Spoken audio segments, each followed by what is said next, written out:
As a former law enforcement officer who now hates law enforcement, allow me to explain to the general public the reason why marijuana is not legal on a federal level, and the reason why it's not legal in several states.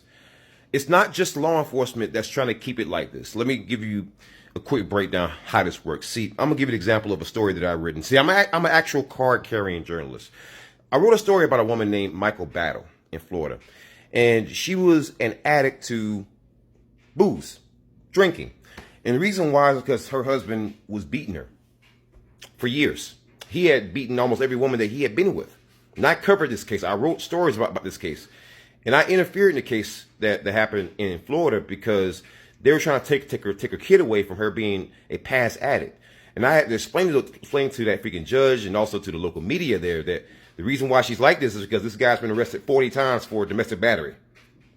You know, when someone's beating you, it's quite understandable that you go to a substance to cover up for that. But you shouldn't punish a mom because she's just trying to cope for it because the cops didn't help this woman when she was asking for help. And so I changed the outcome of a family court case when I was living in South Carolina at the time.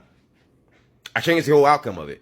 And what that shows you is that there were so many people invested in this woman going to rehab programs, having to pay for alcohol tests, for rehab, for all kind of reform stuff, for community service, for counseling. And when you think about it, the question that has to go through your mind is who benefits from all this?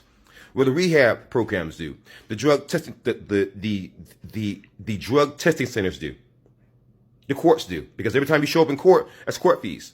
The cops do, because guess what? They got a reason to come and arrest you now. They just arrest you for any other reason. Probation officers do. So basically, you've taken victims and turned them into criminals.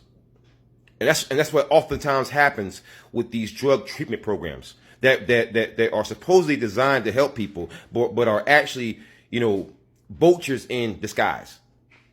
And so this is why you basically have people on the streets. This is part of the reason why you have so many homeless people. Because once you're trapped in this system, this never-ending system, it touches criminal justice, family court, civil court, social lives, personal lives, professional lives. It doesn't matter. So there is a whole system that benefits off of keeping drugs illegal. The so-called drug treatment centers, the addiction centers, the hospitals, the police, the courts. The reason why your Uncle Ted has been locked up 20 goddamn times for smoking a goddamn joint is because someone out there wants to make a buck off of him. ACAB 1312.